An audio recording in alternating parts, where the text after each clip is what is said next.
আসসালামু আলাইকুম রহমতুল্লাহি ওয়াবারাকাতুহ।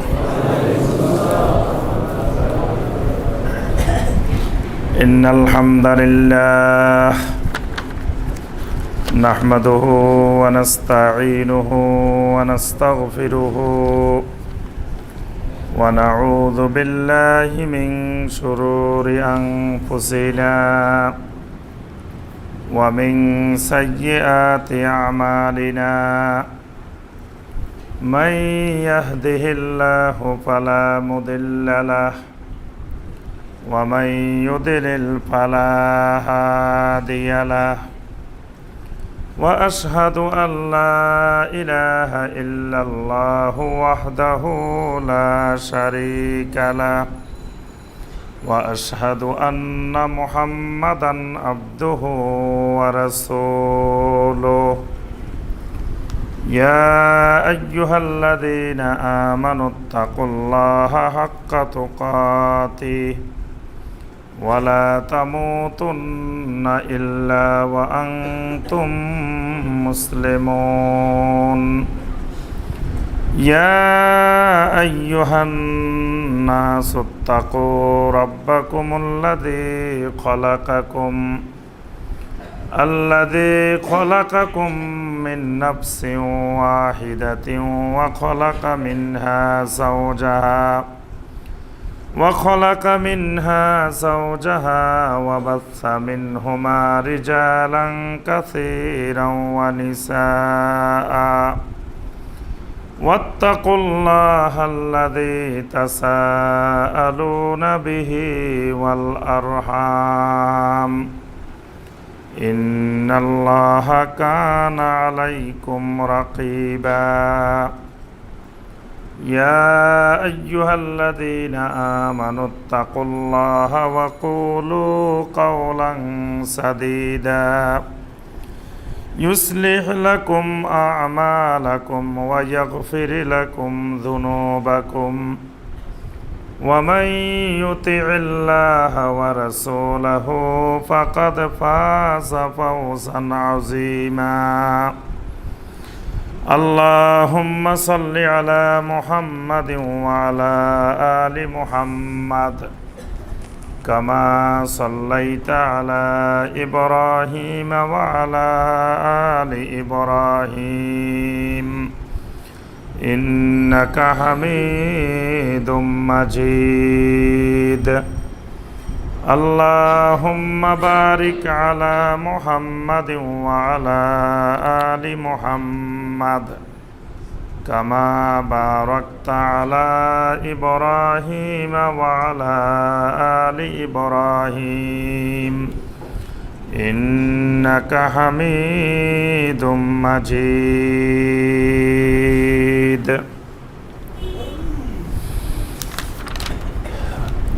মুআজ্জাজ মুকাররম উলামায়ে কেরাম,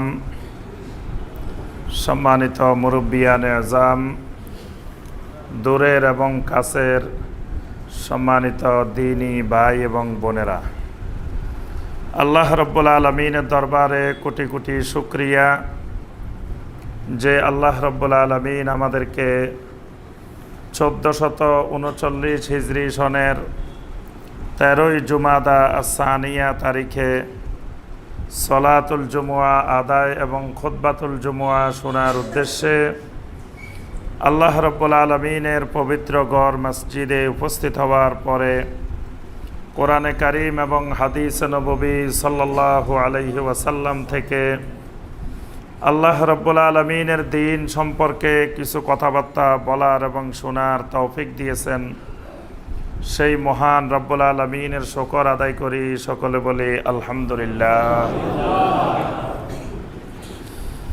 সম্মানিত মুসল্লিয়ানে কেরাম, আজকের খুতবায় আমরা যে বিষয়টি আলোচনা করব ইনশাআল্লাহ, বিষয়টি হলো আল মাওদুআত আল মুরাওয়াজাত ফি বাংলাদেশ, অর্থাৎ বাংলাদেশের বহুল প্রচলিত মিথ্যা হাদিস, বহুল প্রচলিত জাল হাদিস। এই বিষয়টি আমাদের জানাটা খুবই জরুরি, কারণ আমাদের এই বাংলাদেশ আমাদের প্রিয় মাতৃভূমি, যেই দেশে জাল হাদিসের কবলে এই দেশের ইসলাম, অর্থাৎ এই দেশে সহি হাদিসের থেকে জাল হাদিসের প্রচার প্রসার বেশি হয় এবং জাল হাদিসগুলো সবার মুখে মুখে থাকে, সবাই জানে। সহি হাদিস শতকরা একজন লোকেও জানে না, কিন্তু জাল হাদিস শতকরা শতেই জানে, সবাই জানে। অর্থাৎ জাল হাদিসগুলো এত বেশি প্রচার প্রসার হয় যে সবার মুখস্থ হয়ে যায় এবং ওয়াজ মাহফিলে বেশিরভাগ জাল হাদিসগুলোই আলোচনা বেশি হয়। কারণ জাল হাদিসগুলো বলতেও খুব মজা লাগে, শুনতেও খুব মজা লাগে। কারণ যারা জাল হাদিস বানাইছেন তারা কিন্তু খুব চাকচিক্যময় করে জাল হাদিস বানায়। যে কোনো জিনিসের জাল জিনিস যখন বানায়, নকল জিনিস যখন বানায়, দেখবেন এটা আসল জিনিসের থেকে দেখতে কিন্তু খুব চাকচিক্যময় থাকে। এই জন্যই মানুষ নকলটা কিনে। ওইটা যদি দেখতে আসলটার থেকে সুন্দর দেখা না যেত, তাহলে পৃথিবীতে কোনোদিন মানুষ নকলটা কিনত না। তো এই জন্য জাল হাদিস যারা তৈরি করেছেন তারা কিন্তু খুব সুন্দর করে চাকচিক্যময় করে বানাইছেন। এটা বলতেও খুব সুন্দর লাগে, শুনতেও খুব মজা লাগে এবং শুনলে চোখের পানি আসে। এই কারণেই এটার প্রচার প্রসার হয়েছে। এটার মধ্যে যদি রুচিবোধ না থাকতো, মানে মজা না থাকতো, চোখের পানি না আসতো, তাহলে কিন্তু জাল হাদিস অটোমেটিক এমনি বন্ধ হয়ে যেত। কিন্তু এই জন্য মানে জাল হাদিস যত বেশি বয়ান করা হবে তত মানুষ বেশি কানবে। তো ততই আমাদের দেশে বলে যে হুজুর এটা মাশাআল্লাহ এমন বয়ান করে চোখের পানি লই চলে আসছে। কিন্তু চোখের পানি যে মিথ্যা কথা দিয়ে আনছে সেটা তো বাঙালি বোঝার মতো ক্ষমতা নাই। এই জন্য মিথ্যা কথা দিয়ে কান্দানোর চেয়ে সহি কথা কোরআন সুন্নাহর কথা দিয়ে কান্দাইলাম না, শুধু কোরআন সুন্নাহর কথাগুলা আমভাবে বর্ণনা করে গেলাম, এটা লক্ষ কোটি গুণ উত্তম। কিন্তু এই জিনিসটা এই দেশের মুসলমানদের বুঝতে অনেক কষ্ট হয়। কোনটা সহি ওয়াজ, কোনটা মিথ্যা জাল, এইটা বোঝার মতো জ্ঞান ন্যূনতম অধিকাংশ ভাই বোনের নাই। প্রথমে আমরা আসি জাল হাদিস কি জিনিস। অনেক ভাই মনে করে রাসূলের হাদিস আবার জাল হয় কেমনে? আমার রাসূল কি জাল নাকি? কয় আমার রাসূল কি জাল নাকি? রাসূলের হাদিস আবার জাল হয় কেমনে? আমার রাসূলের কথা তো সব সমান, রাসূলের কথা আবার জাল আর সহি আবার কি? কিছু সহি হাদিস, কিছু জাল হাদিস। হাদিস হাদিসে, হাদিস আবার সহি আর জাল কি? হাদিস তো সব রাসূলের হাদিসেই, তা হাদিস আবার সহি হয় কেমনে, জাল হয় কেমনে? আর রাসূল কি দুর্বল নাকি যে রাসূলের হাদিস দুর্বল হইব? রাসূলের কথা সব সবল, সব সহি। মানে যে হাদিসের প্রকারভেদ, এইটা বুঝতেও এই দেশের অনেক ভাই বোনের কষ্ট হয়। এই জন্য অনেকে বলে যে পুরুষের জন্য সহি হাদিস, নারীদের জন্য নাকি দঈফ হাদিস। আল্লাহ পাক নারীদেরকে দুর্বল করে বানাইছেন, এই জন্য নারীরা দঈফ হাদিসের আমল করব, আর পুরুষদেরকে সবল করে বানাইছেন, এই জন্য পুরুষেরা সহি হাদিসের আমল করব। নাউজুবিল্লাহ। আল্লাহ পাক কোরআনে কারিমে বলছেন খুলিকাল ইনসানু দাঈফা, আমি সমস্ত মানুষকে দুর্বল করে বানাইছি। তো আমরাও দুর্বল, তাহলে তো সব সহি হাদিস বাদ দিয়ে দিতে হবে। যেহেতু সবাই দুর্বল, তো চলতে হবে দুর্বল হাদিস নিয়ে। এই জন্য বাংলাদেশে আমরা চলি বেশিরভাগ দুর্বল হাদিস আর জাল হাদিস নিয়ে, দঈফ হাদিস আর জাল হাদিস নিয়ে। এগুলো সব মানে হাদিসের নামে হাদিসকে না বোঝার পরিণতি এবং হাদিস নিয়ে ঠাট্টা বিদ্রুপ করা। এজন্য আগে বুঝতে হবে জাল হাদিস কি জিনিস, মওদু হাদিস কি জিনিস। নবী সাল্লাল্লাহু আলাইহি সাল্লামের কথাগুলোকে আল্লাহ পাক ওহী বানিয়েছেন, কিন্তু চ্যালেঞ্জেবল বানান নাই, মুজিজ বানান নাই। কোরআনে কারিমও ওহী, নবী সাল্লাল্লাহু আলাইহি সাল্লামের হাদিসও ওহী।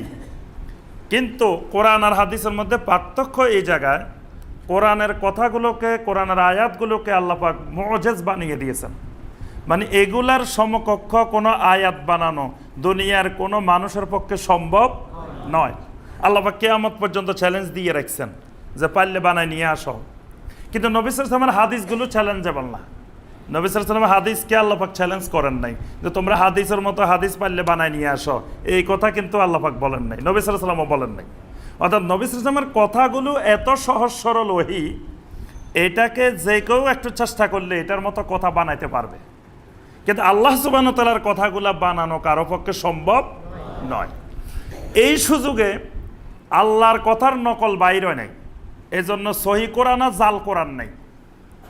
কোথাও দেখছেন যে সহি কোরআন আর জাল কোরআন, দইব কোরআন সব একটাই, কিন্তু নবী সাল্লাল্লাহু আলাইহি ওয়াসাল্লামের হাদিসটা দইবও হয়েছে, জালও হয়েছে, কারণ নবী সাল্লাল্লাহু আলাইহি ওয়াসাল্লামের কথাগুলোকে আল্লাহ পাক এরকম মুআজিজ বানান নাই। নবী সাল্লাল্লাহু আলাইহি ওয়াসাল্লাম স্পষ্ট করে বলছেন, মান কাযিবা আলাইয়া মুতাআম্মিদান ফালিয়াতাবাওয়া মাকআদাহু মিনান নার। যে ব্যক্তি ইচ্ছাকৃতভাবে আমার নামে কোনো মিথ্যা কথা বলবে, মিথ্যা কথা বর্ণনা করবে, মিথ্যা কথা মানুষের কাছে প্রচার করবে, ফালিয়াতাবাওয়া মাকআদাহু মিনান নার, সেই যেন তার নিজের জন্য জাহান্নামকে তার আবাসস্থল, তার ঠিকানা হিসাবে নির্ধারণ করে নেয়। নাউযুবিল্লাহ। নবী সাল্লাল্লাহু আলাইহি ওয়াসাল্লামের নামে ইচ্ছাকৃত কোনো মিথ্যা কথা বললে তার পরিণতি হলো জাহান্নাম। এখন কথা হইলো, কেউ কেউ মাঝে মাঝে বলেন, কয় যদি মিথ্যা কথা দিয়ে একজন মানুষকে হেদায়েত করা যায় তাহলে মিথ্যা কথা বললে অসুবিধা কি? যদি মিথ্যা কথা দিয়ে একজন মানুষকে হেদায়েত করা যায়, মিথ্যা কথা দিয়ে কোনোদিন মানুষকে হেদায়েত করা যায় না। আমরা হেদায়েতের অর্থই বুঝি নাই, হেদায়েতে বুঝি নাই। অনেক সময় মনে করি যে মনে হয় পাঞ্জাবি পরলে আর টুপি পরলে দাড়ি পরলে হেদায়েত, কেউ মনে করে নামাজ পড়লে হেদায়েত পাই গেছে। হেদায়েত মানে শুধু এই একটা দুটো জিনিসের মধ্যে হেদায়েত নয়, তার মনের পরিবর্তন হয় নাই। এই জন্য মিথ্যা হাদিস দিয়ে যে হেদায়েত, ওই হেদায়েতও মিথ্যা হেদায়েত। এজন্য মিথ্যা হাদিস দিয়ে দুনিয়ার কোনো মানুষকে হেদায়েত করা আমার আপনার দরকার নেই। দুনিয়ার মানুষ হেদায়েত না পেলে আমার আপনার অসুবিধা কি? নূহ আলাইহিস সালাম ৯৫০ বছর নবুয়তের দায়িত্ব পালন করে হেদায়েত পেয়েছে কয়জন? এই জন্য কি নূহ আলাইহিস সালামকে আল্লাহ ধরবেন তুমি কি দায়িত্ব পালন করছো, এত বছর কাজ করে মানুষ এই কয়জন? নূহ আলাইহিস সালাম ইচ্ছা করলে মিথ্যা বানাই দিনকে একটু সহজ করে দিয়ে নিজের মতো বানায় নিলে তো কত মানুষ ইসলাম গ্রহণ করত। কিন্তু নূহ আলাইহিস সালাম ৯৫০ বছর এক অবস্থার উপর, তাওহীদের উপর, সুন্নতের উপর অটল ছিলেন। তার কথায় কেউ আসলে আসুক, না আসলে নাই, এই জন্য তাকে জবাবদিহি করতে হবে না। সুতরাং সহি কথাগুলো দিয়ে আমরা মানুষকে দাওয়াত দিব, একজন আসলে দুজন আসলে আসবে, না আসলে নাই। কিন্তু মিথ্যা কথা দিয়ে, মিথ্যা হাদিস দিয়ে, মিথ্যা বয়ান দিয়ে মানুষকে আল্লাহর দিকে দাওয়াত দেওয়া জাহান্নামে যাওয়ার কারণ। মানুষকে হেদায়েত করতে যায়, আমি জাহান্নামে গেলে লাভ কি? সবাই হেদায়েত পাইছে, আমি মাঝখান দিয়ে জাহান্নামে গেলাম, তো এটাতে লাভ কি? আপনারা হেদায়েত পাইছেন, আমি জাহান্নামে, তার থেকে আমি বাঁচি, আপনারা হেদায়েত না পান, ওইটা ভালো। আপনারা হেদায়েত করতে যায়, আমি মিথ্যা বয়ান শুরু করে দিলাম, আমি মাঝখান দিয়ে জাহান্নামে গেলাম, আপনি হেদায়েত পাইছেন, তো এটা তো আমারই ক্ষতি। আল্লাহ রসুল সাল্লাল্লাহু আলাইহি ওয়াসাল্লাম স্পষ্ট করে বলে দিয়েছেন যে খবরদার আমার নামে ইচ্ছাকৃত কোনো মিথ্যা কথা বলা যাবে না। নবী সাল্লাল্লাহু আলাইহি ওয়াসাল্লামের যুগে একজনে কিন্তু মিথ্যা কথা বলছিল, আমরা এই হাদিস এর আগে অনেকবার বয়ান করছি। মাজমাউজ জাওয়ায়েদের মধ্যে এই হাদিসটি আসছে। রাসূল সাল্লাল্লাহু আলাইহি ওয়াসাল্লামের যুগে এক যুবক মিথ্যা কথা বলছিল, বিয়ে করতে গেছে, ওই কওমের লোকেরা বলছে তোমার কাছে বিয়ে দিব না। তো বলে যে শোনো, আল্লাহ রসুল সাল্লাল্লাহু আলাইহি ওয়াসাল্লাম বলছে তোমাদের কওমের মধ্যে আমাকে বিয়ে করার জন্য, মানে আল্লাহ রসুল বলছে বললে এরা পাগল হয়েছে, রাসূলের কথা লাগাই দিছে। বাস এরা মনে করছে যে আল্লাহ রসুল এরকম কথা বলার লোক না, তারা তো রাসূলকে চিনে। বলে যে ঠিক আছে আপনি বসেন, জামাই সাহেব বসেন, আমরা একটু আল্লাহ রসুল সাল্লাল্লাহু আলাইহি ওয়াসাল্লামের সাথে কথা বলে আসি। এখন তো সোরা বুঝছে যে আল্লাহ রসুলের কাছে গেছে যখন, আমি তো ধরা খাম। সে আবার বাড়িতে রওনা দিছে, কয় আমি একটু টয়লেটে যাই, কই বাড়িতে চলে যাচ্ছে। বাস সে বাড়িতে গেছে, ওই এলাকার লোকেরা নবী সাল্লাল্লাহু আলাইহি ওয়াসাল্লামের কাছে আসছে, এসে বলছেন ইয়া রাসূলুল্লাহ সাল্লাল্লাহু আলাইহি ওয়াসাল্লাম, আপনি কি এরকম কোনো মানুষকে বলছেন আমাদের কওমে বিয়ে করার জন্য? আল্লাহ রসুল সাল্লাল্লাহু আলাইহি ওয়াসাল্লাম বলছেন কাউকে আমি এরকম বলি নাই, এটা মিথ্যা কথা। ওই লোককে তোমরা যাওয়ার পরে যদি পাও তাকে হত্যা করবা, কারণ সে আমার নামে মিথ্যা কথা বলছে। তবে আমার আশঙ্কা হচ্ছে তোমরা তাকে জীবিত অবস্থা পাইবে না। এরপরে তারা দৌড়াই গেল যে তারা ধরতে পারলে একবার নবী সাল্লাল্লাহু আলাইহি ওয়াসাল্লামের নির্দেশটা পালন করি, আমলটা করে ফেলি। সাহাবায়ে কেরাম তো নবী সাল্লাল্লাহু আলাইহি ওয়াসাল্লামের জবান থেকে বের হওয়ার দেরি, আমল দেরি নেই। নবী সাল্লাল্লাহু আলাইহি ওয়াসাল্লাম বলছে ওরা পাইলে হত্যা করো, তাহলে তাড়াতাড়ি গেলে পাইতে পারি। তাড়াতাড়ি গেছেন, যাই দেখে যে এই লোক তারা যাওয়ার আগে মরে গেছে। এই লোক যে এই জায়গা থেকে বাড়িতে যাইতেছিল, রাস্তার মধ্যে সাপে কামড়া দিছে। এই সাপে কামড়ানোর পরে সে বাড়ি যেতে যেতে বাড়ি যে মরে গেছে। এরা নবী সাল্লাল্লাহু আলাইহি সাল্লাম থেকে খবরটা লই যাইতে যাইতে লোকটা মরে গেছে। তাহলে সর্বপ্রথম যে মিথ্যা কথা বানাইছে নবী সাল্লাল্লাহু আলাইহি সাল্লামের নামে, এই লোক সাপের কামড়ে মারা গেছে। তবে নবী সাল্লাল্লাহু আলাইহি সাল্লাম তার শাস্তি দিয়েছেন মৃত্যুদণ্ড। বলছেন যে তাকে জীবিত পাইলে তাকে হত্যা করবা। এরপরে আব্দুল্লাহ ইবনে সাবাহ, এই লোক বড় পণ্ডিত, ইহুদি পণ্ডিত ছিল। ওসমান রাদিয়াল্লাহু তাআলা আনহুর খেলাফতকালে এই লোক ইসলাম গ্রহণ করে। ইসলাম গ্রহণ করার উদ্দেশ্য ছিল মুসলমানদেরকে বিভ্রান্ত করা, মুসলমানদের মধ্যে জাল হাদিসের প্রসার করা। সর্বপ্রথম জাল হাদিস শুরু করছে এই আব্দুল্লাহ ইবনে সাবাহ। সে প্রথম হেজাজ গেছে, বসরা গেছে, কুফায় গেছে, সিরিয়া গেছে, কোনো জায়গায় সুবিধা করতে পারে না। সর্বশেষ মিশরে গেছে। মিশরে গিয়ে আলী রাদিয়াল্লাহু তাআলা আনহুর নামে মিথ্যা কথা প্রচার করা শুরু করছে। তখন এই শিয়া সম্প্রদায় আলীর কথা যখন, আলীর মহব্বত যখন জাল হাদিস বানানো শুরু করছে, এরা সবাই তারে পাইছে, বিরাট বুজুর্গ পাইছে। এই বুজুর্গ পায় শিয়াদের মধ্যে সে হাজার হাজার হাদিস বানাইছে। সে শুধু একা না, তার সাথে আরো বিশাল একটা দলবল ছিল। এই দলবল নিয়ে সে হাজার হাজার মিথ্যা হাদিস নবী সাল্লাল্লাহু আলাইহি সাল্লামের নামে বানাই দিয়েছেন। আরেকজন ছিল মুখতার ইবনে আবু ওবায়েদ সাকাফি। এই লোকেও নবী সাল্লাল্লাহু আলাইহি সাল্লামের নামে অসংখ্য হাদিস বানাইছে। শিয়ারা নবী সাল্লাল্লাহু আলাইহি সাল্লামের নামে মিথ্যা হাদিস বানাইছে, খারেজিরা বানাইছে, ইহুদিরা বানাইছে, অনেক হাজার হাজার লক্ষ লক্ষ। এই জন্য ইমাম বুখারী রাহিমাহুল্লাহ 6 লক্ষ হাদিস সংগ্রহ করেছিলেন। কিন্তু তিনি এগুলা থেকে যাচাই বাছাই করে হাদিস লিখছেন সব গ্রন্থ মিলে 1 লক্ষ, আর বাকি 5 লক্ষ বাদ দিয়ে দিছেন। কারণ এই 5 লক্ষের মধ্যেই ইমাম বুখারী রাহিমাহুল্লাহ ভেজাল পাইছেন। এইটারে আবার বেজালের উসিলা দিয়ে আরেক চরমপন্থী গ্রুপ বাইরেছে আহলে কোরআন। কয় দেখো ইমাম বুখারী 6 লক্ষ হাদিস পাইছে, 5 লক্ষই বেজাল পাইছে, 1 লক্ষ সহি পাইছে। তাহলে বোঝা যায় হাদিসের ভিতরে বেজাল ঢুকে গেছে, হাদিস বাদ। নাউজুবিল্লাহ। মানে নাকে যেহেতু সর্দি হয়েছে, নাক কাটি পেল, নাকে রাখা যাবে না। কিন্তু এটার যে ট্রিটমেন্ট করে সুস্থ করতে হবে, এটা বাদ দিয়ে ওই নাকে কাটি ফেলছে, হাদিসে বাদ, আর হাদিসে শোনা যাবে না। নাউজুবিল্লাহ। এই আহলে কোরআন বিভ্রান্ত এক ফেতনাবাজ, খারেজিদের মতো, শিয়াদের মতো, রাফেজিদের মতো। আরেক ফেতনা হইল আহলে কোরআন। তারা নবী সাল্লাল্লাহু আলাইহি ওয়াসাল্লামের সব হাদিসকে বাদ দিয়ে দিচ্ছে, সহিহ হাদিসকে বাদ দিয়ে দিচ্ছে। কিন্তু বেজাল ঢুকার পরে আল্লাহ সুবহানাহু ওয়া তাআলা এমন কিছু লোক তৈরি করে দিয়েছেন জমিনে, যারা এই বেজালগুলো সব ধরে ফেলছে। এরকম আল্লাহ পাক অনেক সাহাবাই কেরাম, তাবেইনে কেরাম, তাবেইনে কেরাম, মুহাদ্দিসিনে কেরাম এমন তৈরি করে দিয়েছেন, যারা সব বেজাল ধরে ফেলছেন সাথে সাথে। সুবহানাল্লাহ। এজন্য দেখেন, নবী সাল্লাল্লাহু আলাইহি সাল্লামের নামে মিথ্যা হয়ে যেতে পারে এই আশঙ্কায় হাজার হাজার সাহাবী কোনো হাদিস বর্ণনা করেন নাই। নবী সাল্লাল্লাহু আলাইহি সাল্লামের সাহাবীর সংখ্যা কত বলেন তো দেখি?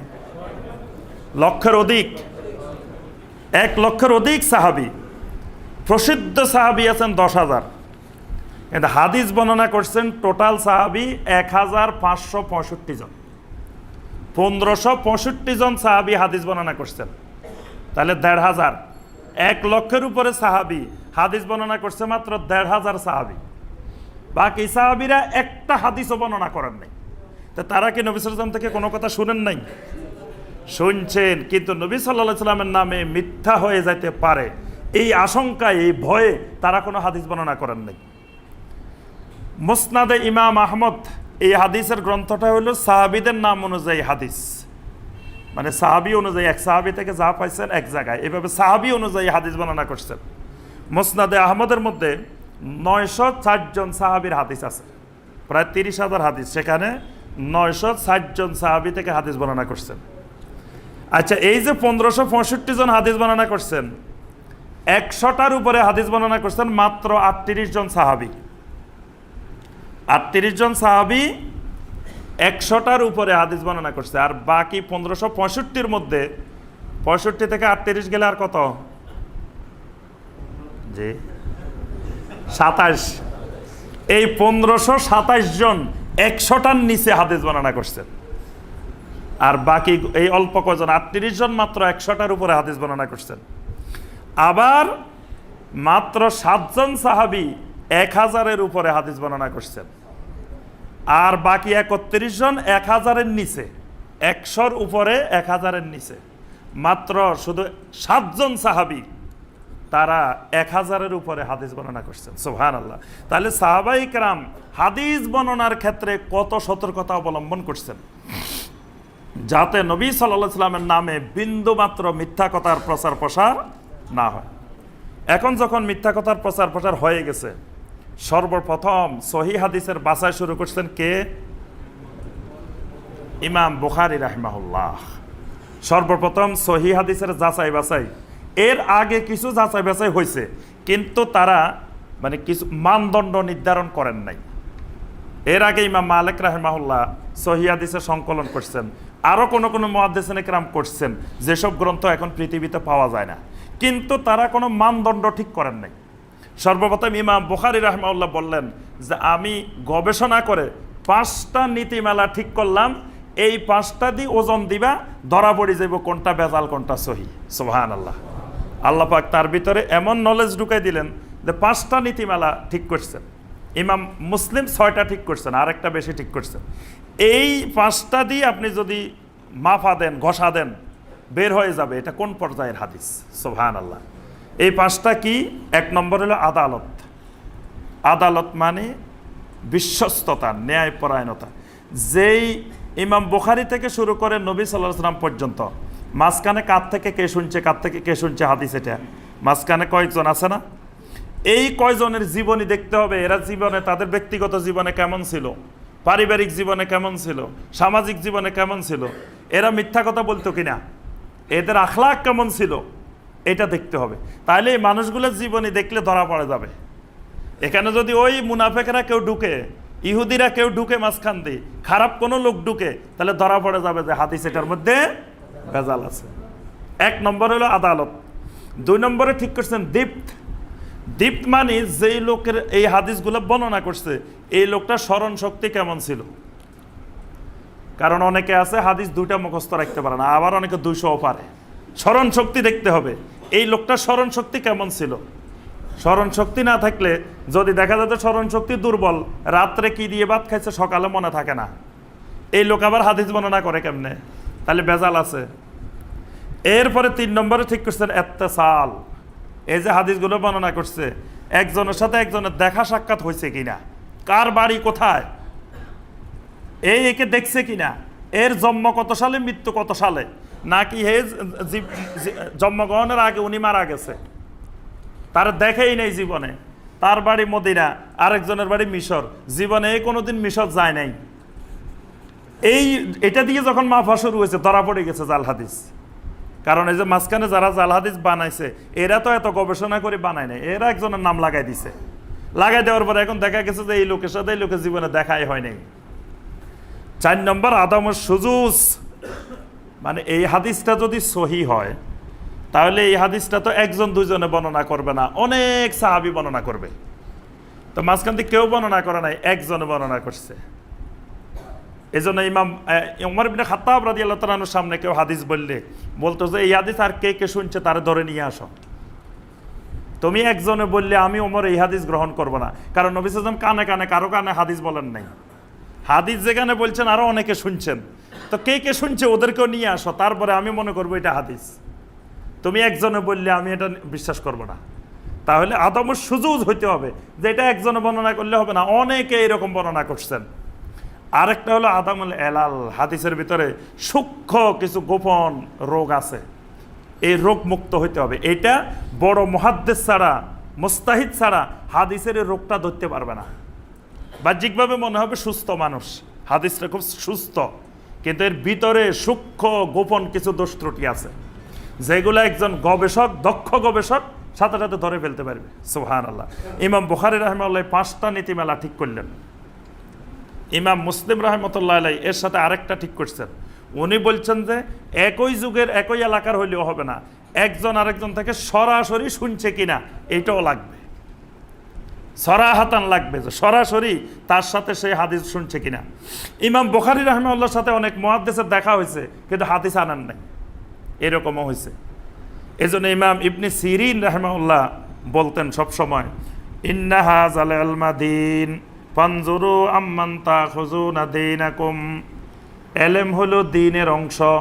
সুতরাং তুমি দেখো এলেমটা কার থেকে নিতেছ, যার থেকে এলেম নিতেছ তাকে আগে দেখো কে এসে, তার পরিচয় কি, তাকে চিনো কিনা, তার ভিতরে এলেম আছে কিনা, এইটা দেখে শুনে তারপরে এলেম নাও। এই জন্য মুহাদ্দিসিনে কেরাম হাদিস পাইলেই গ্রহণ করতেন না। কিন্তু আমাদের দেশের অভ্যাস হলো হাদিস পাইলেই কয় আল্লাহ রসুলের হাদিস পাইছি, কিন্তু হাদিস পাইলেই নেওয়া যাবে না। হাদিসটা কোন পর্যায়ের হাদিস এটা দেখে তারপরে গ্রহণ করতে হবে। এখন এই 5টা শর্তের মধ্যে যদি একটা শর্তে দুর্বল হয়, যেমন 2 নম্বর শর্তটা দীপ্ত, স্মরণ শক্তি একটু কম, এই হাদিসটাকে বলা হয় হাসান হাদিস। সহির পরে হলো এই 5টা যদি পূর্ণাঙ্গ থাকে এটা সহি। যদি দীপ্তের মধ্যে স্মরণ শক্তির মধ্যে একটু গন্ডগোল থাকে এই হাদিসের নাম হাসান। এই হাদিসও গ্রহণযোগ্য, কারণ হলো তার স্মরণ শক্তি দুর্বল হইতে পারে, কিন্তু সে হয়তো লিখে রাখছে, তার মনে থাকে কম কিন্তু লিখে রাখছে। তো লিখে রাখলে তো ভুল হওয়ার সম্ভাবনা কম। উনি আরেকজনের থেকে দেখে দেখে লিখছে, ওনার থেকে উনি দেখে দেখে লিখে আনছে। এই জন্য এইরকম হাদিসগুলো গ্রহণযোগ্য হাসান হইলে। এরপরে যদি 5টা শর্তের মধ্যে একটা শর্ত একেবারেই নাই, একটা শর্তে পুরা গন্ডগোল, এই হাদিসকে বলে দঈফ, দুর্বল। এই 5টার মধ্যে যদি 2টা গন্ডগোল হয় এটার নাম দঈফ জেদ্দান, অত্যন্ত দুর্বল। 2-এর অধিক যদি গন্ডগোল হয় বাস এটা জাল, এটা মিথ্যা। এটা হলো হাদিস মাফার যন্ত্র, যে কোন হাদিস সহি, কোন হাদিস হাসান, কোন হাদিস দঈফ, কোন হাদিস দঈফ জেদ্দান, কোন হাদিস জাল মাউদু হাদিস। এবার বুঝতে পারছো তো জাল হাদিস কি জিনিস? জি, আমাদের দেশের অনেক ভাই বোন জাল হাদিস বুঝে না, কয় রাসূলের হাদিস আবার জাল হয় কেমনে? রাসূলের হাদিস জাল হয় এইভাবে যে নবী সাল্লাল্লাহু আলাইহি সাল্লামের হাদিস ঠিক আছে, কিন্তু নবী সাল্লাল্লাহু আলাইহি সাল্লামের নামে যে লোকেরা মিথ্যা বলছে ওইটাই জাল হাদিস। জাল হাদিস মানে এটা নবী সাল্লাল্লাহু আলাইহি সাল্লামের কথাই না, কিন্তু নবী সাল্লাল্লাহু আলাইহি সাল্লামের নামে কেউ চালাই দিছে, এগুলাকে বলা হয় মাউদুআত, এগুলাকে বলা হয় জাল হাদিস আমাদের দেশ। আচ্ছা, এগুলার কারণ কি? জাল হাদিস বানানোর কারণটা কি? জাল হাদিস বানালে লাভটা কি? এগুলা বানানোর অনেক কারণ আছে। একটা কারণ হলো জিন্দিক এবং ইসলামের শত্রু যারা, মুনাফিক যারা, তারা ইসলামের ক্ষতি করার জন্য এগুলা বানাইছে। 2 নম্বর হলো ইসলামের ভিতরে যখন বিভিন্ন ফেরকা তৈরি হয়, দল তৈরি হয়, প্রত্যেক দল তাদের দলকে সহি প্রমাণ করার জন্য নিজেরা হাদিস বানায়, যে হাদিসের বিকৃত ব্যাখ্যা দেয়, বানায়, বুঝায় যে আমাদের এটা একমাত্র সহি, আর যত দল আছে সব গোমরাহ। এরপরে সরল বুজুর্গ যারা, খুব আবেদ কিন্তু দক্ষ আলেম না, খুব ইবাদত বন্দেগী করে, খুব বুজুর্গ, খুব ভালো মানুষ, এরা সহজে জাল হাদিস গ্রহণ করে ফেলায়। এই জন্য ইমাম মালিক রহমতুল্লাহ আলাইহি সবসময় বলতেন যে এই মদিনার মধ্যে এমন অনেক আবেদ আছে, বুজুর্গ আছে, তোমরা যদি বলো তাদের কাছে আমি 1 লক্ষ টাকা আমানত রাখার জন্য আমি রাজি আছি, কিন্তু যদি বলো ওই সকল বুজুর্গ থেকে একটা হাদিস নিতে, আমি ইমাম মালিক জীবনেও একটা হাদিস নিব না। ওই বুজুর্গের কাছে 1 লক্ষ টাকা আমানত রাখলে আমার বিশ্বস্ততা আছে যে উনি 1 টাকা খেয়ানত করবে না, কিন্তু যদি বলো যে ওই বুজুর্গর থেকে একটা হাদিস নেওয়ার জন্য, আমি ইমাম মালিক জীবনেও নিব না। কারণ ওই বুজুর্গ এত সহজ সরল, ওই বুজুর্গের সহজে জাল হাদিস খাওয়াই দেওয়া যায়। উনি ইবাদতেই বেশি করে, কিন্তু হাদিসের ব্যাপারে তার জ্ঞান নাই। আমাদের দেশে সবচেয়ে জটিল সমস্যা এই জায়গায়, যখন একটা বুজুর্গ লোক, যখন একটা দিনদার লোক, যখন একটা আমলদার লোক একটা হাদিস বলে, মানুষ কয় রে বেটা হে জানা না, হে না জানি বলছে নাকি, মানে সহজে মানুষ এই জাল হাদিসটা খাই ফেলায়। কারণ ওই যে মানুষটা চেহারা দেখে, আমল দেখে, এই জন্য আমল দেখে হাদিস গ্রহণ করা যাবে না। হাদিস গ্রহণ করতে হলে হাদিসের এলেম আছে কিনা ওইটা দেখতে হবে। এই জন্য ইমাম মালিক রহমতুল্লাহ আলাইহি এই কথাটা বারবার বলতেন সব সময়। এই জন্য এই সরল বুজুর্গদের মাধ্যমেও জাল হাদিসের প্রসার হয়েছে অনেক। আবার অনেক ওয়াইজ ছিল যুগে যুগে, যারা গল্প বলে ওয়াজ করতো, কিচ্ছা বলতো, গল্প বলতো। তো গল্প বলতে গেলে মানুষের হাসাইতে হয়, কান্দাইতে হয়। এই হাসানো কান্দানোর জন্য মিথ্যা হাদিস বানাইতো, মিথ্যা গল্প বলতো।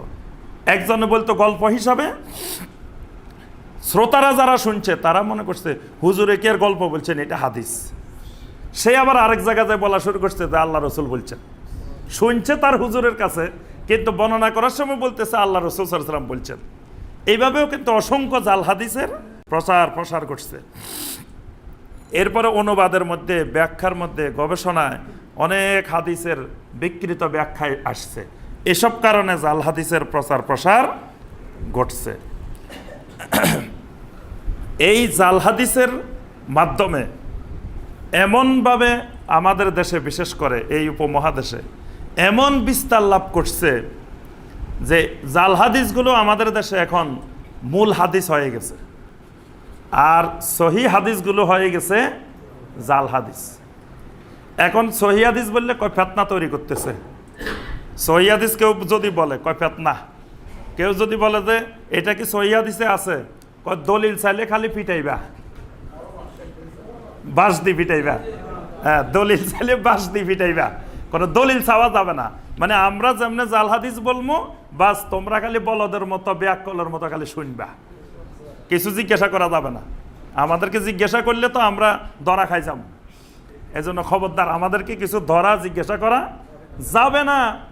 এজন্য আজকে জাল হাদিস হয়ে গেছে সমাজের ইসলাম, জাল হাদিসের কবলে ইসলাম হয়ে গেছে। কিন্তু সহি হাদিসগুলো উপেক্ষিত। সহি হাদিসকে এখন মানুষ ফেতনা বলে, বলে যে এটা ফেতনা তৈরি করতেছে, ফেতনা বলতেছে। আরেকটা জিনিস এই ক্ষেত্রে মনে রাখা দরকার, অনেক বাইকে দেখি মাঝে মাঝে খালি আলবানী রহমতুল্লাহ আলাইকে গালিগালাজ করে, আলবানী বরবাদ করে দিছে। কি বরবাদ করছে? আলবানী এসব সহি হাদিসের জাল বানাই দিছে। নাউজুবিল্লাহ। আলবানী জাল বানানোর কে? আলবানী রহমতুল্লাহের আগে কত শত শত মুহাদ্দিসিনে কেরাম জাল হাদিসের কিতাব লিখে গেছে। একটা দুটা না, শত শত মুহাদ্দিসিনে কেরাম কোনটা জাল হাদিস এগুলো সব লিখে গেছে। তো উনি একটা বই লিখছেন যেটার মধ্যে ওই সকল মুহাদ্দিসের হাদিসগুলো উনি নিয়ে আসছেন, এই কাজটা করছে। উনি নিজের থেকে কোনো হাদিসকে সহিও বলে নাই, জালও বলে নাই। এটা আগেকার মুহাদ্দিসেরা, আরো শত শত বছর আগের মুহাদ্দিসেরা বলে গেছেন এটা জাল। ওইটাকে উনি শুধু উনার বইতে নিয়ে আসছে। উনার অপরাধ হয়েছে এটা, কয় উনি গড়ির মেকার, গড়ির মেকার নাকি মুহাদ্দিস হয়েছে। আচ্ছা আলহামদুলিল্লাহ, যদি উনি গড়ির মেকার এটা আমার জানা নেই, যদি গড়ির মেকারও হয় আলহামদুলিল্লাহ, এটা হালাল পেশা। গড়ি ঠিক করা কি হারাম নেই? গড়ি ঠিক করা তো হালাল পেশা। তো এটা তাবিজের ব্যবসার থেকে তো শতগুণ ভালো। যিনি বলতেছি যে এটা গড়ির মেকারে কি জানে, উনি তো তাবিজের ব্যবসায়ী, হারাম খাই। তার থেকে তো উনি গড়ির মেকার হইলে আমার থেকে 1000 গুণ ভালো উনি। আল্লাহর নবীরা কামারের ব্যবসা করতো। কামার চিনেন নেই? কামার কারা? লোহার বানায়। দাউদ আলাইহিস সালামের মতো নবী এগুলা বানাইতেন। ইদ্রিস আলাইহিস সালামের মতো নবী টেইলার ছিলেন, কাপড় সিলাইতেন, দর্জি। আমরা ছোটবেলায় দেখতাম যে দর্জির ঘরে মানুষ কত রকমের ইয়া করতো, ঠাট্টা করতো, মানে এটারে নিম্ন পেশা মনে করতো। অমুক দর্জি তমুক দর্জি, মানে দর্জি যদি বিয়ে শাদীর জন্য আসতো, আরে না, দর্জির সাথে সম্বন্ধ হবে না, মানে এটা নিচু পেশা। অথচ দেখেন আল্লাহর নবী দর্জির পেশা ছিলেন। ইমাম আবু হানিফা রহমতুল্লাহ আলাইহি কাপড়ের ব্যবসা করতেন। কুদুরি কিতাব হানাফি মাযহাবের সবচেয়ে বড় কিতাব, আবুল হাসান আল কুদুরি রহমতুল্লাহ আলাইহি প্রথম কুদুরি কিতাব লেখা হয়েছে হানাফি মাযহাব। কুদুরি মানে হাড়ি পাতিলের ব্যবসা, ডেক্সির ব্যবসা, হাড়ি পাতিলের ব্যবসা করতেন। বাজ্জাজ, ইমাম বাজ্জাজ রহমতুল্লাহ আলাইহি কাপড়ের ব্যবসা করতেন। জাসাস আবু বকর আল জাসাস, জাসাস মানে চুন ব্যাপারী। আমাদের দেশে সবচেয়ে নিচের ব্যবসা হইল চুন ব্যাপারী আর নুন ব্যাপারী। অথচ উনি এত বড় মুফাসসির, তাফসির লিখছে ইমাম আবু বকর আল জাসাস। জাসাস মানে চুন ব্যবসায়ী, চুন ব্যাপারী। তাহলে চুন বেচা হালাল, কিন্তু তাবিজ বেচা হারাম। তা আমার তাবিজ বেচার থেকে তো তার চুন বেচা ভালো, তার গড়ির মেকার ভালো। উনি হালাল পেশা অবলম্বন করেন। আর আমাদের জেনে রাখা দরকার যে সর্বপ্রথম 414 হিজরিতে এই জাল হাদিসের বই লিখছেন। 414 হিজরি আল বাউদওয়াত বই লিখছেন আবু সাঈদ মোহাম্মদ বিন আলী আর নুকাশ রাহিমাহুল্লাহ। 414 হিজরিতে সর্বপ্রথম জাল হাদিসের উপরে বই লেখা হয়েছে। তাহলে আলবানি হইলেন মাত্র কয়দিন আগে, আর 414 হিজরিতে জাল হাদিসের বই লিখছেন। ইমাম ইবনুল জাওজি রহমতুল্লাহ আলাইহি 597 হিজরিতে আল মাউদুয়াত বই লিখছেন। ইমাম ইবনুল জাওজি আদ-দুআফা ওয়াল মাতরুকুন লিখছেন। হাসান ইবনে মুহাম্মদ আস-সাকানি রাহিমাহুল্লাহ 650 হিজরিতে আল মাউদুয়াত জাল হাদিসের বই লিখছেন। ইমাম আজ-যাহাবী রহমতুল্লাহ আলাইহি, যিনি সিয়ারু আলামিন নুবালা লিখছেন, ইবনে তাইমিয়া রাহিমাহুল্লাহ ছাত্র, 748 হিজরিতে তিনি মিজানুল ইতিদাল লিখছেন। মোল্লা আলী কারি রহমতুল্লাহ আলাইহি 1014 হিজরিতে আল আসরার আল মারফুয়া লিখছেন। এগুলো হলো প্রসিদ্ধ জাল হাদিসের কিতাব। এর বাইরে আরো শত শত জাল হাদিসের বই আছে। তাহলে জাল হাদিসের বই এই যুগে লেখা হয় নাই, যুগে যুগে শত শত বছর ধরে এই জাল হাদিস বের করে করে অসংখ্য বই লেখা হয়েছে। আর আলবানী রহমতুল্লাহ আলী কি করছেন, ওই উনাদের এই বইগুলা থেকে উনি আনি এক জায়গায় কিছু একত্রিত করছেন, এই কাজটা করছেন। এটার কারণ হয়েছে আমরা যে হাদিসগুলো দিয়ে ব্যবসা করি এই দেশে খাই, ওই ব্যবসার হাদিসগুলা সব জালের মধ্যে পড়ে গেছে। এখন কেউ যদি এগুলার জাল হাদিস বলে তো ব্যবসায় তো শেষ, আমার ব্যবসায় আঘাত। এই জন্য মানে এত খেপা। আমরা মোট 100টা বাংলাদেশের জাল হাদিস আলোচনা করব, বেশি করব না। জাল হাদিস হাজার হাজার লক্ষ লক্ষ, বাংলাদেশে বহুল প্রচলিত 100টা। 10টা খুতবা দিব ইনশাল্লাহ, আজকে 10টা, পরবর্তী সব খুতবায় 10টা 10টা করে, 10টা খুতবা 100টা। আজকে 10টা শুনি। প্রথম 1 নম্বরটা হলো খিজির আলাইহিস সালাম নাকি জীবিত, এটা শুনছেন নি আপনারা? কয় খিজির আলাইহিস সালাম মরে নাই, খিজির নাকি আবে হায়াতের পানি খাই ফেলছে, খাই ফেলার কারণে খিজির আলাইহিস সালাম জীবিত আছে। আমরা ছোটবেলায় যখন মাদ্রাসা পড়তাম, আমাদের এক ওস্তাদ বলতো, কয় ফেনী আলিয়া মাদ্রাসার প্রথম প্রিন্সিপাল যিনি, ওনার সাথে ইমাম খিজির আলাইহিস সালাম দেখা করছে, সাগরের থেকে উঠি আসি, কয় ফেনী আলিয়া মাদ্রাসা আসছে। তা আমরা কয় হুজুর কে দেখছে? কয় হুজুরের খাদেমে দেখছে। সব খাদেমেরাই দেখে। কয়দিন আগে একজনে বয়ান করতেছে যে পটিয়ার মুফতি আজিজুল হক সাহেব রহমতুল্লাহ আলাইহি কয় 1 পা পটিয়ে দিত আর 1 পা আফ্রিকার জঙ্গলে দিত। কে দেখছে? খাদেমে দেখছে। খাদেম পিছে পিছে চলে গেছে, পরে খাদেমেরে বাধা দিছে, কয় এই তুমি আসতে পারবে না, এটা আফ্রিকার জঙ্গল, এখানে কুতুবের মিটিং চলবো। কুতুবদের মিটিং হয় আফ্রিকার জঙ্গল। আচ্ছা, নবী সাল্লাল্লাহু আলাইহি ওয়াসাল্লাম মক্কা থেকে মদিনা হিজরত করতে কয়দিন লাগছে? নবী সাল্লাল্লাহু আলাইহি ওয়াসাল্লাম তো 1 পা মক্কা 1 পা মদিনা দেন নাই। আল্লাহ পাক নবীরে এত কষ্ট দিলেন, আর আজিজুল হক সাহেব রহমতুল্লাহের জন্য এত সোজা করে দিলেন। নবীরে এতদিন কষ্ট দেওয়ার দরকার, ওই পাহাড়ের মধ্যে লুকানোর দরকার কি ছিল যে কাফেররা যে ধরি ফেলতেছে সাওর পাহাড়ে? এত কষ্ট করার দরকার কি মক্কা থেকে মদিনা? 1 পা মক্কা দিতেন আর 1 পা মদিনা দিতেন, তাহলে 1 সেকেন্ডে হিজরত হয়ে যেত। কি বলেন? নবী সাল্লাল্লাহু আলাইহি সাল্লাম তাইফে গেছেন কয়দিনে? তাইফে যাইতেও নবী সাল্লাল্লাহু আলাইহি সাল্লামের 3-4 দিন লাগছে। 1 পা মক্কা 1 পা তাইফে দেন নাই। বদরের যুদ্ধে আসতে 7-8 দিন সময় লাগছে সে মদিনা থেকে বদরে আসতে, 1 পা মদিনা 1 পা বদরে দেন নাই। তাহলে এখনকার আমাদের বাংলাদেশের অলিরা নাকি 1 পা বাংলাদেশে দে আর 1 পা কোথায় আসে? আফ্রিকা জঙ্গলে দে। আবার চলেও আসে সাথে সাথে মিটিং শেষে। আবার কেউ কোথায় 1 পা এখানে 1 পা আসমানেও দে, আসমানেও মিটিংয়ে যায় মাঝে মাঝে। এই খিজির আলাইহিস সালাম জীবিত, এটা আমাদের দেশের অনেক মানুষ বিশ্বাস করে। কোরআনে কারিমে সূরা আল কাহাফের মধ্যে আল্লাহ পাক মুসা আলাইহিস সালামের সাথে একজন আলেমের সাক্ষাৎ হয়েছে, এই ব্যাপারে আল্লাহ পাক কোরআনে বর্ণনা করছেন, কিন্তু আল্লাহ সুবহানাহু ওয়া তাআলা তার নাম বলেন নাই। কিন্তু সহিহ হাদিসে তার নামটা আসছে খাজির। খাজির নামে, যেটা আমাদের পরবর্তীতে রূপান্তর হয়ে খিজির হয়েছে, কিন্তু এটার সঠিক উচ্চারণ খাজির। খাজির নামে এক ব্যক্তির কথা হাদিসে পাওয়া যায়, সহিহ হাদিসে পাওয়া যায়, কিন্তু তিনি মারা গেছেন, তিনি জীবিত নাই। এই ব্যাপারে উনি মারা গেছেন আমরা কেমনে জানলাম? ইমাম আহমদ বিন হাম্বল রহমতুল্লাহ আলাইহিকে জিজ্ঞাসা করা হলো যে আচ্ছা, এই খাজির কি এখনো পৃথিবীতে জীবিত আছে? তো ইমাম আহমদ বিন হাম্বল রহমতুল্লাহ আলাইহি বললেন, আশা আশ-শায়তানু হাযাল কাউল ফিন নাস, শয়তান মানুষের ভিতরে এই কথাটা প্রসার ঘটাইছে, অর্থাৎ খাজির পৃথিবীতে জীবিত নাই। ইমাম বুখারী রহমতুল্লাহ আলাইহিকে জিজ্ঞাসা করা হয়েছে, আচ্ছা খাজির কি জীবিত নাকি? তো ইমাম বুখারী রহমতুল্লাহ আলাইহি বলছেন যে নবী সাল্লাল্লাহু আলাইহি ওয়াসাল্লামের সহিহ হাদিস যে আমার এই যুগে যত মানুষ পৃথিবীতে জীবিত আছে এরা আগামী 100 বছরের মধ্যে মরে যাবে। তো খিজির যদি জীবিত থাকেও ওই 100 বছরের মধ্যে মরে গেছে, কারণ পৃথিবীতে যত মানুষ আছে সব 100 বছরের মধ্যে মারা যাবে। নবীর সাহাবীরা সব 100 বছরের মধ্যে মারা গেছেন, তাহলে খিজিরও মরে গেছে যদি জীবিত থাকেও। অর্থাৎ খিজির আলাইহিস সালাম জীবিত, এই ব্যাপারে কোনো দলিল। এবং ইমাম ইবনুল জাওজি রহমতুল্লাহ আলাইহি কোরআনে কারিমের আয়াত দিয়ে দলিল দিচ্ছেন, সূরা আল আম্বিয়া 34 নম্বর আয়াত। আল্লাহ পাক বলছেন, ওয়ামা জাআলনা লিবাশারিম মিন কাবলিকাল খুলদ, আপনার আগে কোনো মানুষকে আমি স্থায়িত্ব দিই নাই। আফা ইম্মিত্তাফাহুমুল খালিদুন, যেখানে আপনি মরে যাবেন সেখানে অন্যরা কেমনে জীবিত থাকে? আল্লাহ পাক প্রশ্ন করছেন যে জীবিত থাকলে তো সর্বপ্রথম আপনি জীবিত থাকার কথা জমিনে, আপনি যেখানে মারা যাবেন কে সে আবার জীবিত থাকবে? তাহলে এই আয়াত স্পষ্ট করে দিছে যে সমস্ত মানুষ মরে গেছে, নবীর আগে যত নবী এসছে তারাও মারা গেছে, তাহলে খিজিরও মারা গেছে। সুতরাং খিজির জীবিত, এইটা জাল হাদিস, মিথ্যা কথা। নবী সাল্লাল্লাহু আলাইহি ওয়াসাল্লামের নামে, দ্বীনের নামে মিথ্যা কথা। খিজির নামে সাগরে কেউ দায়িত্ব পালন করে। আমাদের দেশে যত হুজুর আছে, যত পীর সাহেব আছে, সবাই কিন্তু নদীর পাড়ে, নদীর কাছে। এবং সবার একটা কমন কারামত যে ওই নদী ভাঙ্গি হুজুরের মাদ্রাসা বাড়িঘর সব নিয়ে যেতে লাগছিল। তাই একদিন হুজুরে নাকি চিঠি লিখে দিয়েছে খিজির আলাইহিস সালামের কাছে। পরে কেউ সাহস করে না, এক লোক সাহসী লোক সাগরে নামছে, নামি ডুব দিছে নদীতে, ডুব দি খিজিরের সাথে দেখা হয়ে গেছে। হুজুরের চিঠি পৌঁছাই দিছে। পৌঁছাই দেওয়ার পরের দিন একেবারে কয়েক মাইল পর্যন্ত সর হই চলে গেছে, যে আর আজ পর্যন্ত ভাঙ্গে নাই। এটা সব হুজুরের কারামত বাংলাদেশের।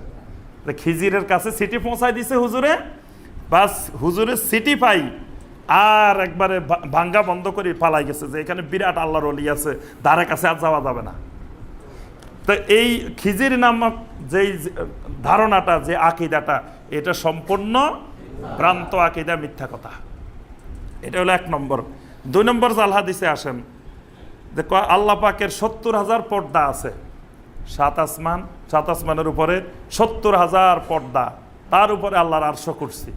এই 70,000 পর্দার কথাটা এটা জাল হাদিস। এমনি আল্লাহ পাকের আসমানের উপরে পর্দা আছে, পর্দার ব্যাপারে সহিহ হাদিস আছে, কিন্তু পর্দার কোনো সংখ্যা নাই। এটারে 70,000 পর্দা বানানো, নূরের পর্দা, 70,000 নূরের পর্দা আছে। এই 70,000 নূরের পর্দা, এটা সম্পূর্ণ মিথ্যা কথা। 3 নম্বর জাল হাদিস, মান আরাফা নাফসাহু ফাকাদ আরাফা রাব্বাহু। এই কথা আপনারা শুনছেন কিনা জানি না। কয় যে নিজেকে নিজে চিনতে পারলো, সে তার রবকে চিনতে পারলো। এই নিজেকে নিজে চিনার জন্য কয় আল্লাহর ওলির কাছে যাইতে হইব, না হয় কিন্তু কাজ হবে না। এই যে হাদিস, এটারে হাদিস বলে, কয় আল্লাহ রাসূল বলছেন মান আরাফা নাফসাহু ফাকাদ আরাফা রাব্বাহু। এটা সম্পূর্ণ ডাহা, মিথ্যা কথা। পৃথিবীর কোনো হাদিসের গ্রন্থে এই জাতীয় কোনো হাদিস পাওয়া যায় নাই। মোল্লা আলী কারি রহমতুল্লাহ আলাইহি তার কিতাবের আসরারের 238 পৃষ্ঠায় লিখছেন যে এটা দুনিয়ার কোনো হাদিসে নাই, এটা ডাহা, মিথ্যা কথা। এটা আমাদের কথা না, আলবানির কথাও না। এটা কার কথা? মোল্লা আলী কারি রহমতুল্লাহ আলাইহির কথা। এই কথাটা 3য় হিজরি শতকের একজন সুফি বক্তা ছিলেন, নাম হলো ইয়াহিয়া ইবনে মুআজ আল রাজি। তিনি 258 হিজরিতে ইন্তেকাল করছেন। তিনি মাঝে মাঝে ওয়াজ করতে গেলে এই কথাটা নিজের থেকে বলতেন, যে মান আরাফা নাফসাহু ফাকাদ আরাফা রাব্বাহু। যে তিনি বলতেন যে তোমরা যদি নিজেকে নিজে চিনতে পারো, আল্লাহকে চিনতে পারবা। কথাটা কিন্তু ঠিক। আমরা যদি আমাদের শরীরের দিকে তাকাই, বডির দিকে তাকাই, এর ভিতরে তো আল্লাহকে খুঁজে পাওয়া যাবে। কারণ আমার ভিতরে রূহ আছে, রূহটা দেখি না। নিজের ভিতরে আছে কিন্তু দেখি না, তা আল্লাহকে দেখবো কেমনে? শরীরে থাকি, ওইটাই দেখি না, তা আল্লাহ সুবহানাহু ওয়া তাআলাকে দেখা কি সম্ভব? তাহলে না দেখো ইমান আনতে হয়। তাহলে নিজেকে নিয়ে গবেষণা করলে আল্লাহকে খুঁজে পাওয়া যাবে। উনি ওয়াজের মধ্যে এই কথাটা বলতেন। তো তিনি কিছুদিন বলতে বলতে পরে তার শ্রোতারা এটাকে হাদিস বানায় ফেলছেন, কিন্তু এটা কোনো হাদিসের গ্রন্থে। 4 নম্বর জাল হাদিস, কালবুল মুমিনে আরশুল্লাহ। মুমিনের কলব আল্লাহর আরশ। আল কালবু বাইতুর রব, কলব হচ্ছে রবের ঘর। আরেকটা আছে মা ওয়াসানি আরদি ওয়ালা সামাই ওয়ালাকিন ওয়াসানি কালবু আব্দুল মোমেন। আল্লাহ বলতেছেন আসমান জমিনে কোনো জায়গায় আমার জায়গা হয় না, আমার জায়গা হয় মুমিনের অন্তরে। একেবারে ডাহা, মিথ্যা কথা, জাল হাদিস। পৃথিবীর কোনো হাদিসের গ্রন্থে আসে নাই। মানে জাল হাদিস হইতে হইলেও কিছু শর্ত আছে। যারা জাল হাদিস বানাইছে তারা একটা সনদ বানাইতেন, অমুকের থেকে অমুক, অমুকের থেকে অমুক, এরকম বানাইতেন। এটা কোনো একটা বইয়ের মধ্যে কোনো জায়গায় পাওয়া যেত, কিন্তু এটাকে কোনো জায়গায়, এই কথাটা হাদিসের কোনো কিতাবেই পাওয়া যায় না।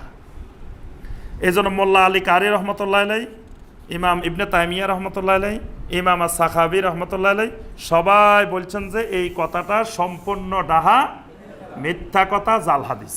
মুমিনের কলব আল্লাহর আরশ না। আল্লাহর আরশ, আল্লাহর আরশ আছেই, মুমিনের কলব আল্লাহর আরশ হবে কেন? 5 নম্বর জাল হাদিস, কিয়ামতের ময়দানে আল্লাহ সুবহানাহু ওয়া তাআলা মানুষদেরকে নাকি মায়ের নামে ডাকবেন। শুনছেন কিনা জানি না। কয় দুনিয়াতে মানুষের পরিচয় হয় বাপের নামে, কিয়ামতের দিন মার নামে ডাকবো। কারণ কি? আমরা ছোটবেলায় অনেক ওয়াজ শুনছি। কয় না, কারণ কি?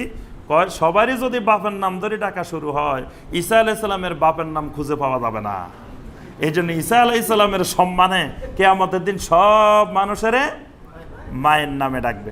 অথচ সহিহ হাদিস নবী সাল্লাল্লাহু আলাইহি ওয়াসাল্লাম বলছেন যে ইন্নাকুম তুদআউনা ইয়াউমাল কিয়ামাতে বিআসমাইকুম ওয়া বিআসমাই আবাইকুম, কিয়ামতের দিন তোমাদেরকে ডাকা হবে তোমাদের নামে এবং তোমাদের পিতার নামে, তোমাদের বাবার নামে। অথচ এটার বিপরীতে মিথ্যা কথা প্রচার হয়ে গেছে যে আমাদের দেশে মায়ের নামে নাকি ডাকবে। এটাকে ইমাম ইবনুল জাওজি, ইমাম সাখাবি তারা সকলে বলছেন যে এটা মিথ্যা কথা, এটা কোনো হাদিসের গ্রন্থে নাই, এটা জাল হাদিস। 6 নম্বর জাল হাদিস, যে আল্লাহর জমিনে মাখলুকাত কত? একবার কমন জিনিস, যারে জিজ্ঞেস করবেন যে লেখাপড়াও কিছু জানে না, এটা জিজ্ঞাসা করার আগে বলে দিব 18,000 মাখলুকাত আছে বাংলাদেশের টেকনাফ থেকে তেতুলিয়া যেখানে জানে। এই ভাই মাখলুকাত কত? 18,000 মাখলুকাত। মানুষ হচ্ছে আশরাফুল মাখলুকাত, আর 18,000 মাখলুকাত। ডাহা মিথ্যা কথা। 18,000 মাখলুকাত নামে কোনো কিছু জমিনে কোরআনেও নাই, হাদিসেও নাই, কোথাও নাই। আল্লাহ পাকের লক্ষ লক্ষ কোটি কোটি অগণিত মাখলুকাত আছে। আল্লাহ পাক কত মাখলুকাত বানাইছেন এটা রাব্বুল আলামিন ছাড়া আর কেউ, এটা নবী সাল্লাল্লাহু আলাইহি ওয়াসাল্লাম হিসাব দেন নাই যে এত হাজার মাখলুকাত আছে। আল্লাহর মাখলুকাত আল্লাহ জানেন, এর বাহিরে কোনো সৃষ্টি জগৎ কেউ জানে না যে আল্লাহর মাখলুক জমিনে কত। অথচ আমাদের মধ্যে বহুল প্রচলিত 18,000 মাখলুকাত। 7 নম্বর জাল হাদিস, নবী রাসূলের সংখ্যা কত? 1,24,000, মতান্তরে 2,24,000। এমন মতান্তর, 1 লাফে 1 লাখ মতান্তর। দুনিয়ার ইতিহাসে কেউ যেটা শুনে নাই, বাঙালি সেটা আবিষ্কার করছে। যেটা শুনলে ইহুদিরও হাসবে, খ্রিস্টানও হাসবে, সব মুশরিকেরা হাসবে, যে এমন মতান্তর 4টা 5টা 10টা 20টা মতান্তর হইতে পারে। যেমন কোরআনে কারিমের আয়াত, কোরআনে কারিমের আয়াত নিয়ে মতান্তর আছে না? তো সেখানে মতান্তর কয়টা? হয়তো 100, 150, 200। কারণ কেউ কেউ 2 আয়াতকে 1 আয়াত গুনছেন, কেউ 1 আয়াতকে 2 আয়াত গুনছেন, কিছু কিছু আয়াত এরকম আছে, এই জন্য কম বেশি হয়েছে। তো নবীর সংখ্যা যদি এরকম হয় তো 4 জন 5 জন 10 জন বেশ কম হতে পারে। 1 লাফে 1 লাখ, 1,24,000 মতান্তরে। তো কেমন মতান্তর যে 2 লাখ, 1 লাখ আর 2 লাখ? এটা যে ডাহা মিথ্যা কথা এটা তো এমনি বোঝা যায়। কম সাধারণ চিন্তা করলে একজন মানুষ এটা কোরআন হাদিস লাগে না, এমনি বুঝে। তাহলে নবী রাসূলের সংখ্যা কত এই ব্যাপারে কোনো সহিহ হাদিস আসে নাই। কোরআনে কারিমে আল্লাহ পাক বলছেন ওয়া ইম্মিন উম্মাতিন ইল্লা খালা ফিহা নাযির, এমন কোনো উম্মত নাই যেখানে আমি নবী রাসূল পাঠাই নাই। সুবহানাল্লাহ। যত উম্মত ছিল, জাতি ছিল, সব জায়গায় নবী রাসূল পাঠাইছে। সুতরাং নবী রাসূলের সংখ্যা আল্লাহ পাক বলেন নাই। তবে 1,24,000-এর ব্যাপারে একটা হাদিস আছে, 2,24,000-এর কোনো হাদিসে নাই। এটা ডাহা মিথ্যা কথা, 100% মিথ্যা কথা। কিন্তু 1,24,000-এর হাদিস আছে। কিন্তু হাদিসটা মুহাদ্দিসিনে কেরাম বলেন এটা দঈফ জিদ্দান বা জাল হাদিস। কোন কোন মুহাদ্দিস বলছে এটা অত্যন্ত দুর্বল, আবার কেউ কেউ বলছেন এটা জাল। তো জাল হাদিস বা দঈফ জিদ্দানের উপরে আকীদার কোনো বিষয় প্রতিষ্ঠিত হইতে পারে না। মানে বিশ্বাসের কোনো বিষয় সেটা জাল হাদিসের উপরে ভিত্তি করা হয় না, সেটা কোনো দঈফ হাদিসের উপরে ভিত্তি করা হয় না। কারণ নবী রাসূলের সংখ্যা এটা তো গায়েবী বিষয়। এটা বিশ্বাস করতে হলে স্ট্রং কোরআনে কারিমের আয়াত লাগবে অথবা হাদিস লাগবে। তো এরকম একটা দুর্বল হাদিসের উপরে 1,24,000-ও বিশ্বাস করা যাবে না। এই নবী রাসূলের সংখ্যা একমাত্র আল্লাহ সুবহানাহু ওয়া তাআলা জানেন, আমরা কেউ। যিনি পাঠাইছেন তাদেরকে তিনি জানেন, আমাদেরকে আল্লাহ বলেন নাই, আমাদের জানা দরকার নেই। কতজন নবী পাঠাইছে এটা গণার দরকারটা কি? যেহেতু আল্লাহ সুবহানাহু ওয়া তাআলা স্পষ্ট করে বলেন নাই, নবী সাল্লাল্লাহু আলাইহি ওয়াসাল্লাম বলেন নাই, জানার দরকার নেই। 8 নম্বর জাল হাদিস, আসমানি কিতাবের সংখ্যা কত? 104। এটা বড় মিথ্যা কথা, ডাহা মিথ্যা কথা। কে বললো 160টা আসমানি কিতাব? অথচ বাংলাদেশে সব বইয়ে বইয়ে লেখা আছে, ধর্ম বইতে লেখা আছে যে কোরআন, যে 160টা আসমানি কিতাব, 60টা বড়, 100টা ছোট। 104-এর বর্ণনা আসছে একটা হাদিসে। ওই হাদিসটা একটু আগে যেটা বললাম 1,24,000 নবীর বর্ণনা যে হাদিসটাতে আসছে, সেম একই হাদিসে 160টা আসমানি কিতাবের কথাও আসছে। তো যেহেতু হাদিসটা অত্যন্ত দুর্বল এবং জাল, অধিকাংশ মুহাদ্দিসিন এটা জাল বলছে, কেউ কেউ দঈফ জিদ্দান বলছেন। সুতরাং এটার উপরে ভিত্তি করে আসমানি কিতাবের সংখ্যা, আসমানি কিতাবের উপরে ঈমান, এটা কিন্তু ঈমানের আরকানের মধ্যে 6টা আরকানের মধ্যে একটা আরকান আল ঈমান বিল কুতুব। তাহলে এরকম ঈমান এই বিষয় কোন দুর্বল হাদিসের উপরে, জাল হাদিসের উপরে ভিত্তি করে আসমানি কিতাবের সংখ্যা আল্লাহ সুবহানাহু ওয়া তাআলা জানেন কয়টা। তবে 4টার কথা কোরআনে আল্লাহ পাক নাম বলছেন, আমরা সেগুলোর নাম সহকারে বিশ্বাস করব। আর যেগুলোর নাম বলেন নাই সেগুলোর নামবিহীন বিশ্বাস করব। 9 নম্বর জাল হাদিস। আদম আলাইহিস সালাম কি ফল খাইছিলেন বলেন তো দেখি? জি, এটা ডাহা মিথ্যা কথা। আদম আলাইহিস সালামকে আল্লাহ বলছে ওয়ালা তাকরাবা হাযিহি শাজারা, এই গাছের কাছে কিনারে যাইও না। গাছটা কি গাছ আল্লাহ পাক নাম বলেন নাই।